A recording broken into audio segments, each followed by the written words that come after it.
Pouvez-vous nous présenter la caserne de Bessines? La caserne de Bessines, on est composé à peu près d'une 30, j'ai dit entre 35 et 38 personnels, hommes, femmes confondus. Âge, je le dirai pas, mais on commence très jeune. 18 ans, ils peuvent partir chez nous en intervention. On est composé donc de 7 ou 8 véhicules, me semble-t-il, de souvenirs comme ça, rapidement. On intervient aussi bien sur du milieu rural et forestier. Aussi, on a le lac de Saint-Pardoux, donc l'été, on a une grosse influence de population. On a les bandes à folie aussi, parce qu'il faut pas croire, mais quand il y a une affluence de public, ça augmente le risque de malaise ou autre. Comment fonctionne la caserne composée uniquement de volontaires?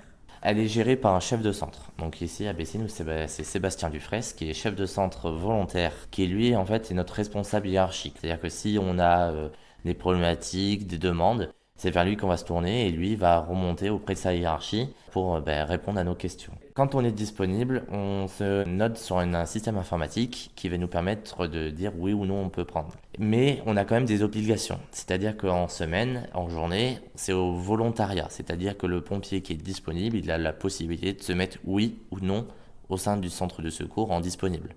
Par contre, la nuit et les week-ends, là, c'est une demande qui nous oblige, entre guillemets, à être en astreinte. C'est-à-dire que là, on a des obligations à être de garde tel jour de la semaine, de telle heure à telle heure. Bien entendu, si vous avez par exemple du travail, moi je peux travailler de jour comme de nuit, et que ça tombe par exemple samedi dimanche où j'ai travaillé, on se fait remplacer ou on essaye de voir avec nos autres collègues qui sont disponibles pendant ces mêmes horaires de pouvoir pallier à notre absence. Donc nous on fonctionne vraiment à la disponibilité, mais on n'est pas présent à la caserne en permanence. Je peux très bien aller faire mes courses et puis lâcher le caddie à tout moment pour pouvoir partir en intervention sans problème. Y a-t-il un planning et comment s'organisent les gardes? On a une astreinte une semaine par mois. Vous avez à Bessines 5 équipes de garde. Une semaine par mois, vous avez une équipe qui est entre guillemets de garde.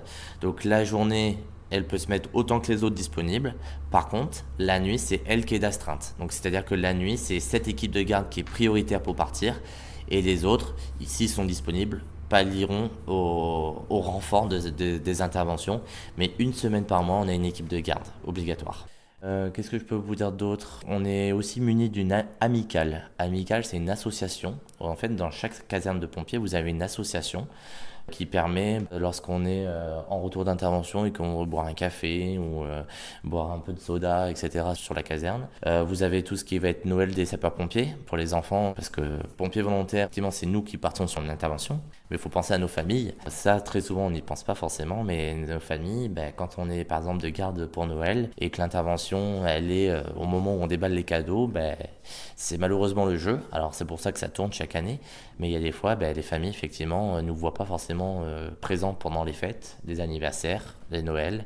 Donc, aussi, on pense à eux. Donc, les calendriers permettent notamment par rapport à ça. Ça permet également de faire des voyages, parce que on se voit principalement en intervention, mais aussi de se voir un petit peu à l'extérieur. Par exemple, cette année, Bessines a eu la chance de pouvoir faire le jumelage encore une fois avec la Guyane. Donc, j'ai des collègues sapeurs-pompiers qui sont partis en Guyane rencontrer nos homologues en Guyane.